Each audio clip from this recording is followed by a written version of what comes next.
Good morning dear students, hope you all are fit and fine. In today's lecture we will discuss about the preparation of bases. As in previous lectures we discussed about what are bases, what is the classification of bases and physical properties, chemical properties. So today we will focus on this topic, that is preparation of bases. What are the different methods by which bases can be prepared? Before starting this topic, that is preparation of bases, let us summarize what we have done earlier. What are bases? Bases are oxides or hydroxides of metals or such substances which when added in water dissociate to give hydroxyl ions are known as bases. There are not many examples for bases like KOH, NaOH, CuOH twice, magnesium hydroxide, zinc hydroxide, etc. Now today we will discuss what are the different methods by which bases can be prepared. So let's start today's lecture. The first method is by direct combination method. In this method, when metal reacts with oxygen, it will give metallic oxide. And metallic oxides are what? Metallic oxides are also bases, because bases are nothing, just oxides or hydroxides of metals. So first step or first method, not step, first method by which bases can be prepared, that is the direct combination method. When metals reacts with oxygen, it will form metallic oxides. And metallic oxides are what? Metallic oxides are bases. For example, here I have taken example of sodium and magnesium. Sodium reacts with oxygen to give sodium oxide. In the same manner, magnesium reacts with oxygen to give magnesium oxide. These are the two examples. You can take more example also. Coming to the second point, that is by dissolving basic oxide in water. When metallic oxide, which are also known as basic oxide, reacts with water, it will give metallic hydroxide. And this is the second method by which bases can be prepared. The second method is related to the first one, because in first method we have discussed that how these bases are formed, and in second, when metallic oxide reacts with water, it will give metallic hydroxide. For example, sodium oxide reacts with water, gives sodium hydroxide. Potassium oxide reacts with water, give potassium hydroxide, and there are not many more examples in the same manner. So this is the second method, that is reaction of water with metallic oxide. In the first method what we have done? In the first method we have done formation of metallic oxide, oxides of metal. How? When combination reaction occur between metals and oxygen. Coming to the third one, by action of very active metal with water.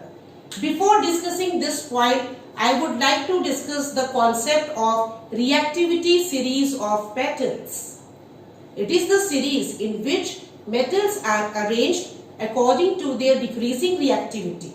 If we talk about in vertical column from top to bottom or from left to right in a horizontal manner.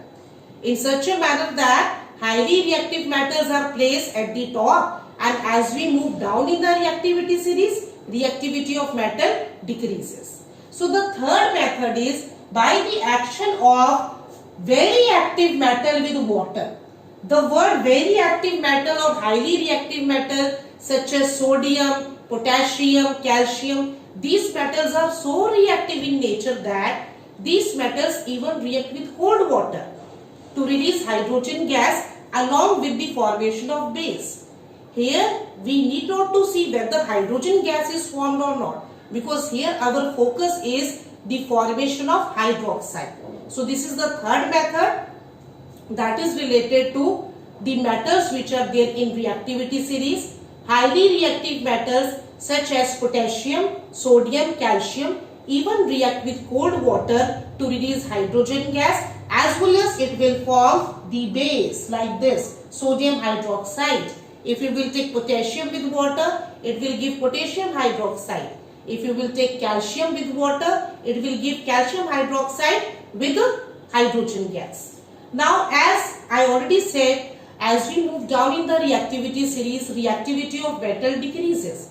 So less reactive metal or moderate reactive metal such as your magnesium, your zinc, iron, aluminium, all these metals will not show reaction with cold water because their reactivity is less. So these metals react with steam to release hydrogen gas and as well as it will form base. I have taken one example in this case. For example, magnesium, which is moderate reactive in nature. So when magnesium reacts with steam, along with this hydrogen gas, it will form base, that is magnesium oxide. In the same manner, you can take example of iron also. Iron with steam will also give base with hydrogen gas. Lead with steam, lead monoxide with hydrogen gas, and so on. But very less reactive, if we talk about gold or platinum, they will not show reaction. Neither with cold water nor with steam or with boiling water. So this is the third method. For what? What we are doing? We are doing here preparation of bases. So third method by which bases can be prepared, that is action of highly reactive metal with water or moderate reactive metal with steam. Along with the releasing of this hydrogen gas, it will form base. Can you tell me why magnesium oxide is also considered as base? Because it is metallic oxide. Why NaOH is considered as base? Because it is metallic hydroxide. Now coming to the fourth point, that is thermal decomposition of metallic carbonate. Now before discussing this particular process, I would like to discuss the term thermal decomposition. The word thermal is related or associated or symbolizes what? It symbolizes heat. So it is a type of reaction where a substance is decomposed into its component by the action of heat. So such decomposition reaction are known as thermal decomposition reaction.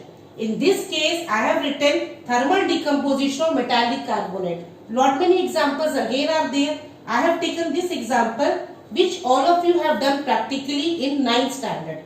If we will take copper carbonate salt, color of copper carbonate is green, dark green in a test tube, and when we will heat it along with the evolution of this carbon dioxide gas, a black color residue will be obtained, that is copper oxide, which is a base.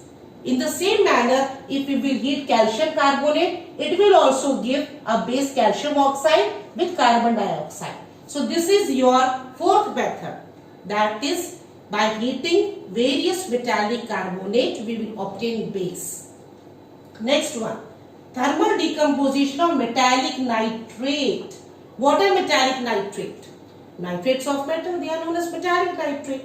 But here I have written 2 points very important, except sodium nitrate and potassium nitrate. We can obtain base by heating metallic nitrate except sodium nitrate and potassium nitrate. Why? Because these are highly reactive metallic nitrate. And when we will heat this one, sodium nitrate or potassium nitrate, in that case we will not obtain base. Because this metallic nitrate on heating decomposes to nitrite along with oxygen gas. This nitrate will not give us bases. For example, let me write one reaction related to this so that it will become clear to you. For example, if I will take this NaNO3, that is sodium nitrate. So on heating, it will not give us base. It will decompose to nitrite, NaNO2 plus O2. So from nitrate to nitrite, that's why I have written except NaNO3 and KNO3. In potassium nitrate also it will give potassium nitrite plus oxygen. But if we will take moderate reactive metallic nitrate, for example, I have taken here 2 examples. This also practically all of you have done. Lead to nitrate, when we will heat, this triangle sign symbolizes heat. It will give this lead monoxide PbO, which is a base, along with reddish brown gas, nitrogen dioxide and oxygen. One more example I have taken, that is calcium nitrate. On heating, base again it is formed calcium oxide with reddish brown gas and oxygen. So this is the fourth method. Fourth and fifth method both are related with the heating process, that is thermal decomposition.